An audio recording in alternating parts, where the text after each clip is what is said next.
Hey everybody, Mags here. We are going to review some of the hints and tips that we've been given this year on the Dynasty Hot Seat. If you are new here, do me a favor, can you like, comment, share on this video for me, please, like you can see here. And then also, if you're new here, why not hit that subscribe button too? It really helps out. Right, on to the hints and tips. Yeah, so the first one for me is take value wherever it is. All too often I'm playing with guys and they're looking just to draft rookie each and every single time. And for me, I'm taking value as bad as it sounds. The likelihood that most dynasty leagues are still going in 5 years' time is very slim. So I go in there with the mentality of win now. So yeah, it's one of those. It's something like, I don't know, a lot of people have in some of the leagues that I'm in, I'm seeing a lot of Brees Hall going above the likes of CMC. For me, I'm still taking CMC all day long. He's proven he's done it, and I'm not willing to take that risk on somebody like Brees. As good as he is, it's one of those where, like I say, in 5 years' time, I'm probably not going to be there to see the benefits a bit further down the line. So, so I'm always going with a win now mentality when I draft. It's basically like an aggressive redraft mode sort of draft, really, every single time. Yeah, I really like that, and you're right. It doesn't always go the way you expect things to go as well. Like it is, it's sometimes putting too much on, like thinking too much. You're like, I'm gonna draft this guy, and then in 2 years, like this guy's gonna be out of contract, so they'll let him go, and then my guy's gonna be the guy, and there's too much what ifs involved.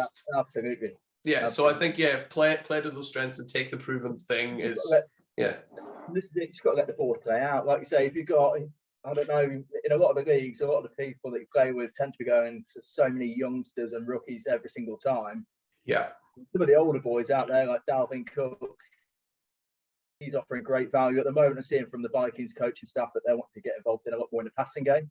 So for me, something like that, if he's going to add what he's already added over the last few years, along with the passing bonuses as well, and he's sat there in the second round, I'm taking him all day long. And I'm going to say, I'm not looking at one of the youngsters like Kenneth Walker or anybody like that at that point. I'm going purely on the guys that have proven themselves and are going to offer me benefits straight away. As like I say, I go in there with that mentality that if he's I'll be winning those 3 or 5 years, and if it's still there in 5 years' time, then absolute bonus. And I'm probably in a rebuild mode from there. So, and again, it's having that college football knowledge of being able to obviously see who's coming through, which moves me on to my next tip really is when you can, watch college football. Obviously, for me, in a lot of the leagues that I've been in for the last couple of years in Dynasty, I'll be honest, I've got the likes of Tom Brady, which I'm quite glad come back out of retirement this year. So otherwise, I'm looking in a bad place in a lot of leagues.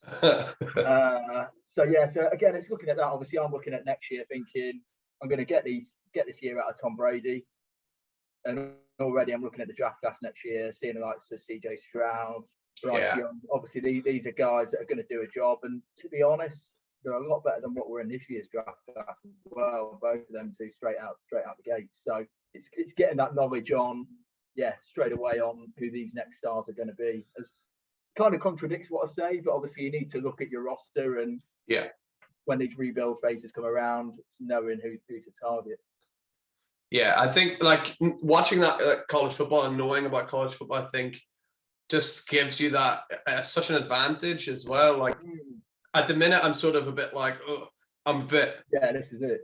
I'm looking on enviously at the minute because I kind of got rid of most of my 22 picks long ago and I cashed them out for like 23 picks plus a bit on top. So at the minute, I'm like, no, but I know next year I'm going to be like, it's just patience. It will. There's some good players next year. Really definitely. So, it's one of those, obviously, because I do a lot of college reports for the likes of Broto and 5 Yard. Obviously, I kind of had a bit of an insight on the players that are going to be good value. Yeah. So that is another benefit of watching the college football is straight away you know that you can probably give a bit of leverage on some of those picks and find value a little bit later down. So, for instance, like the likes of Samuel White, Rashard, not Samuel White, Rashard, he's gone to Tampa, obviously. I can see him getting that job by the end of the year, if I'm honest. And again, he's started to move up the boards, but earlier on, I'm picking him up sort of mid to late second round in a lot of leagues. So it's getting that watching college football gives you that that added advantage. So I definitely recommend that wherever. And the thing is, it's good to do as well, because for every Justin Jefferson out there, you get a Ruggs or a Jalen Reagor as well. Yeah. So again, that's another thing that does put me off sometimes drafting some of the youngsters, because for every diamond in the rough, there's a few nasty picks in there along the way. Yeah, it's part of the game, right? And it's always, it's Jalen Reagor. I'm like, yeah, I think it's just enough time where I'm ready to laugh about drafting Jalen Reagor now. But it does take a while, but eventually it's like, oh, I remember I drafted that guy. I think the Trey Sermon guys might take another year, but they'll get there. Yeah, I've seen rumors today that he's meant to be getting cut, apparently, from the 49ers. Whoa. Yeah, wow. It is. And it's like, I've seen it this morning come out, and they're saying about, obviously, the fact that they traded up for running back this year. Yeah, it's and obviously Elijah Mitchell last year shot out the gates out of nowhere. He was.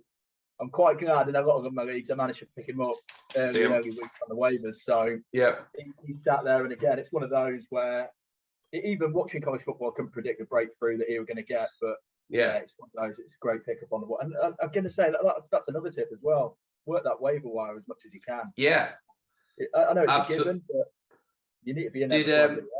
Did you see my tweet I sent out today? No. What's that? I think I've got the greatest ever waiver wire pickup in the history of the game. Go on. So the waivers were closed during for a while, a few weeks, until after our draft. So I picked up 4 players on waivers. Yeah. Let me just make sure I'm getting it 100% right. So I picked up Tom Brady. Nice. On waivers. Yeah, take that all day long. Yeah, I got Tom Brady. I got Albert O. Nice. Marcus Mariota. Yeah. And Daniel Bellinger. Wow. See, all for free. Yeah, this is it. And you can do a lot worse than grabbing Tom Brady off the waiver wire as well. I couldn't believe I got all 4. Because some other people bid in with a dollar or something. I don't think anyone else bid for Tom Brady. I was like, what are you guys doing? You guys are sleeping. Yeah. The worst thing is, obviously, like I said, I've got Tom Brady in a few weeks, and as he retired, straight away I'm like, I'm going to drop him, and then I seen that like that phase of it's a rumor, it's not a rumor. Yeah. He didn't announce it himself, so I kept him, and then just kind of forgot about it. Yeah. And then when I revisited start of the year, I'm like, oh, thank God I did not let him go, because seeing somebody else take him after I've dropped him, I'd be absolutely good. That happened to me in one league. I was devastated. But now I feel better. I got him back in another league, so I'm feeling okay about it now. Yeah. Yeah, it makes up for it. Yeah, definitely. So I love that tip as well. Work that waiver wire. Get those. What did I think I called it before? Like a waiver wire wonder. There's always one every year. It's usually a running back. There will be one this year. It's just trying to figure out who that's going to be. It is. It's trying to figure out who it is. And again, pretty much coming off the back of what you said as well, is in the off season, work that waiver wire. A lot of people switch off. Yeah. And that is your time to pounce. So a lot of the guys, as soon as the fantasy season's over, they kind of get bored of it and wash their hands of it for a few months. That's the time to pounce when some of these players are dropping off, and make the most of that. And my last tip is, for me, when I join a new league, I kind of do this bit of a sneaky tactic and sort of just drop it in there, like, follow me on Twitter, blah, blah, blah, and I'll follow you back.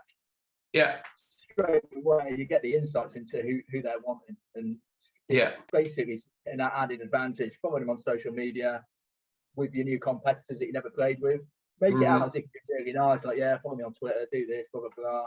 And really just delving into every single prospect that they're high on. I probably shot myself in the foot today, so I've been saying how I am on Irv Smith Jr. Yeah, me too. Yeah, I honestly, I got shot a few times for it, but I think he'll be a top 8 tight end this year. I really do.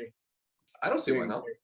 Because you look at the top 5 stud tight ends. After that, I don't think there's much between the next 5 to 10 afterwards. I think you'd be hard pressed to say he's like that. Dalton Schultz is so much better than Irv Smith Jr. and Schultz finished top 5 last year. So exactly. Yeah. And you look at the ADP there. Irv Smith's dropping to round 10, 11, 12 in a lot of them as well. So, and they don't have anyone else either. So I'm like, okay. This is it. Like, they lost Conklin, and then the last year when he was fully fit, they had Rudolph there, but obviously he moved on and in New York. But yeah, obviously he's got those vacated targets coming his way after an injury. He's going to have points proved this year as well. Yeah, so, yeah. I'm more than Smith, and he's young as well. So in dynasty format, well worth. Yeah. For sure. Completely agree. And yeah, completely agree with all those tips that you've given us as well. Or I think that's sound advice for any dynasty player, no matter how experienced they are. Just keep thinking all the time and stay on your toes. And yeah, think outside the box a bit as well. Absolutely. So love those tips. Thank you so much for watching today's video. Remember, like this video, leave a comment if you want, and subscribe to the channel. These videos are going to be coming thick and fast, so you don't want to miss anything. So that's it for today. In the meantime, keep yourselves, keep your teams lit. We'll see you next time.